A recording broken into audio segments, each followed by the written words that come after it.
drama, comedy, is that this show has so many things for an actor to play. So I personally don't have a favorite. I just love the challenge of that day. This is a great actor show, I think. Mm-hmm. Oh, thank you. I'm constantly amazed by all of you stepping up in the way that you do to fulfill these scripts because they're challenging. This is not typical half-hour comedy. And I found it so moving to see the work you're all doing throughout the 10 episodes of every season. It's pretty incredible. I think since you're all actors, you'll know what I'm talking about. I think one of the greatest things you learn as you get older is to enjoy the other actor and really look at them and think, like when I'm opposite Marty or Selena or Michael, I go, or Shirley MacLaine, I go, I'm listening to them because they're interesting and curious.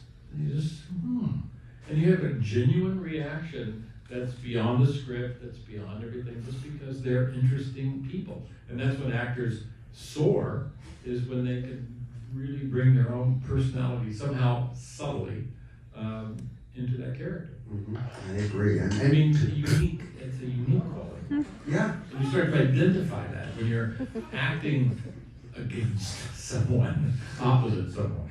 That's true, and I think, to that point,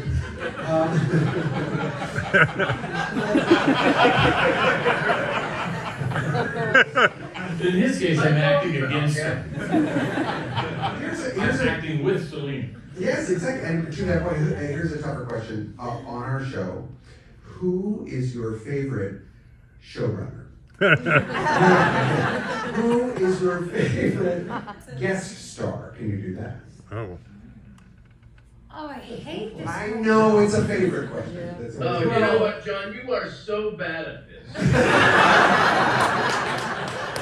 I mean, they could have gotten, anyone. They really tried, too. They really tried. Well, I'll tell you the qualities I love of the guest stars that I can remember. Shirley MacLaine, of course, is just, I grew up with Shirley MacLaine, and she's kind of an erratic genius, and I found that. I remember. So now you hate Nathan Lane? Well, Nathan Lane is a freak robot. And he comes in and delivers a scene, and you can't believe he comes in with no script. For rehearsal, he's got it. Never looks at a script. Never fails. Yeah. There's certain actors like Diane Keaton where you do a scene with them and you realize, I do a scene. I'll do like, let's say 6 takes. 2 I think are pretty good, and then maybe 2 are okay, and 2 are not so good. Like with Diane Keaton or Meryl Streep or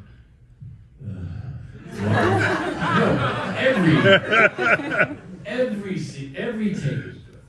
Every take is something unique and fresh, and you pity the editor. I do all the time. It's a struggle to edit this show because you have this wealth of riches and you're picking between the best of the best.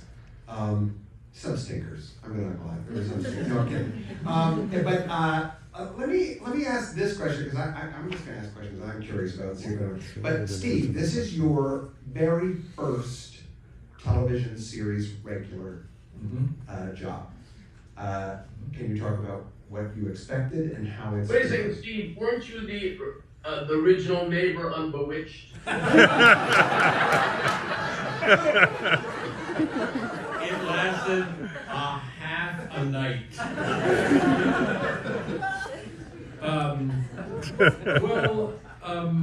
I expected, I thought, first of all, in a strange way, I think television overtook movies.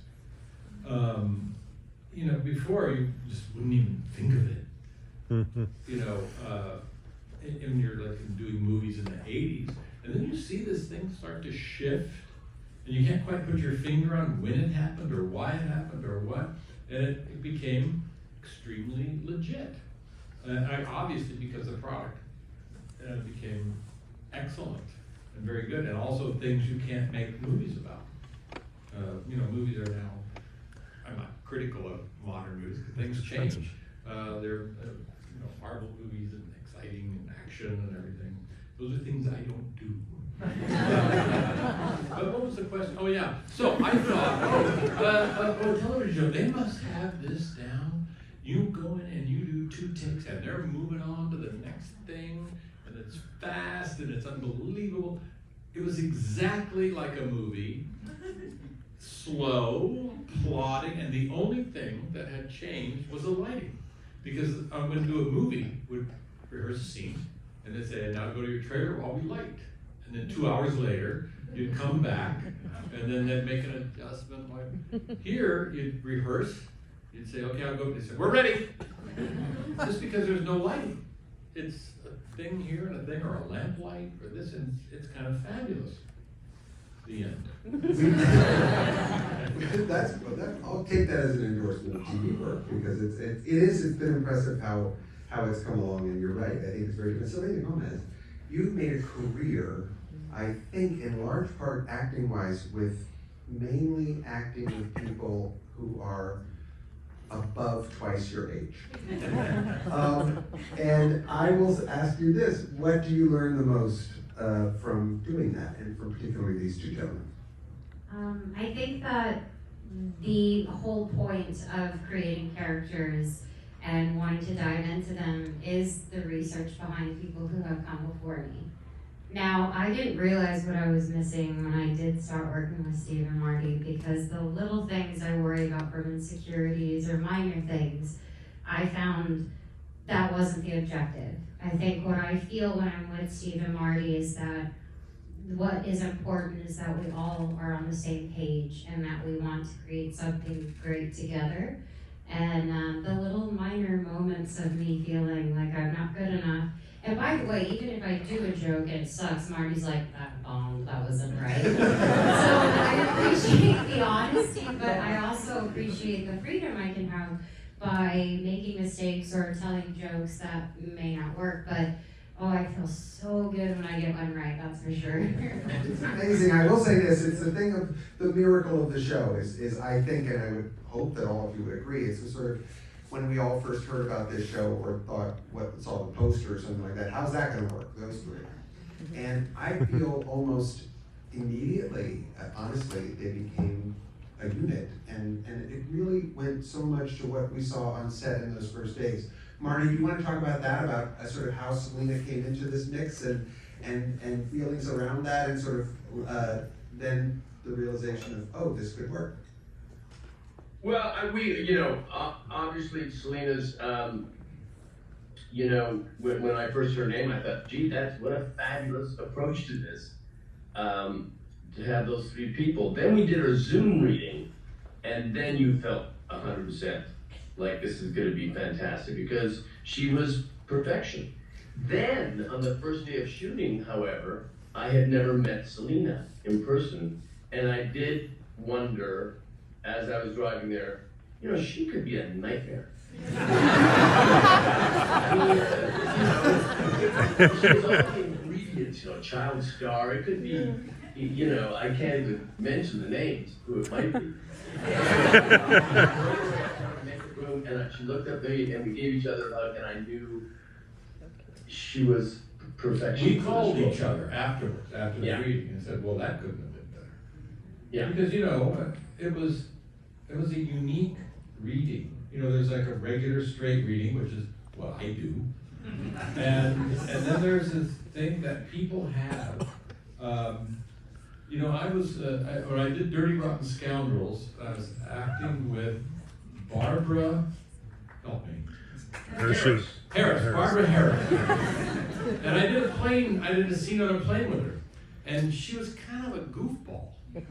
And she'd say, I'm holding a newspaper. She says, Steve, goes, after your line, I'm off screen, take your newspaper and slam it against the wall for me. Would you do that? And I went, okay. And so I'd say my line and I'd go, bam, and she'd go. And then she'd say her line, and I'd do the same thing, bam, and she'd say her line. What is that? That's Marty's thing.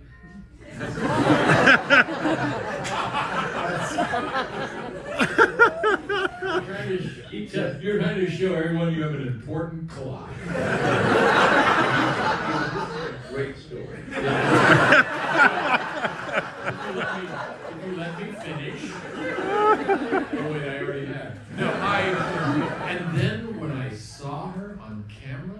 she was amazing, she was unpredictable, that's what Shirley MacLaine had, that unpredictability, and I thought, wow, you know, my approach is nail it, nail it, nail it, and their approach is, I don't know what I'm doing.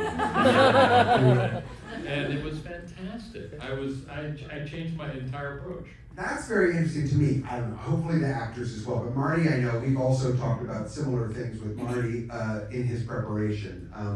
And I don't know if you want to share any of that, Marty, but I imagine things I didn't understand and things I just never was privy to or knew about these brilliant actors and the way they work and the way they approach scripts. But Marty would arrive on set every day with pages looking, maybe if you want to share that, Marty, or I don't know, but it's, I Well, love yeah, but I'm not sure what they are.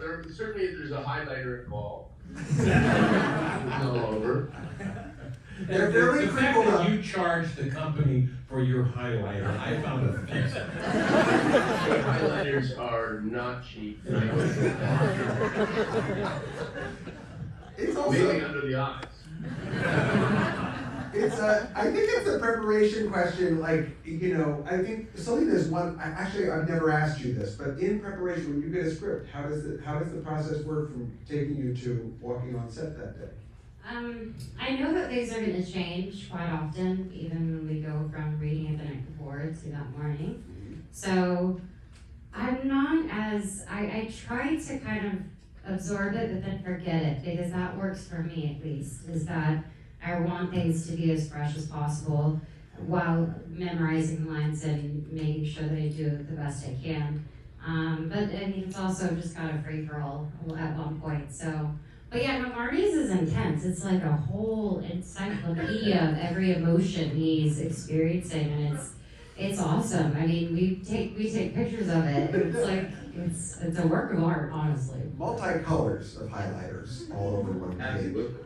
And I do say, you know, it's that feeling also of knowing that if you've hopefully given them a joke they might like, or, you know, I was terribly intimidated when we first started working together to hand pages to this collection of artists.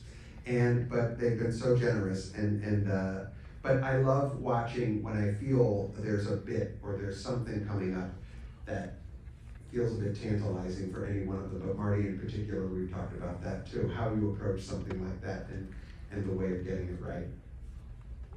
Is that a Well, question? you know, it's just always exciting. I always think that even when you're doing the long run of a play or a musical, you're still intrigued with the notion of actually getting something perfect. Could it ever happen? Maybe by month 4. So that's what doing. Well, you've often told me that even at month 6 on a play, you find a line, you go, oh, and you Right. figured out that moment, at least for that night. Cutting the diamond, yeah. Huh? That's amazing.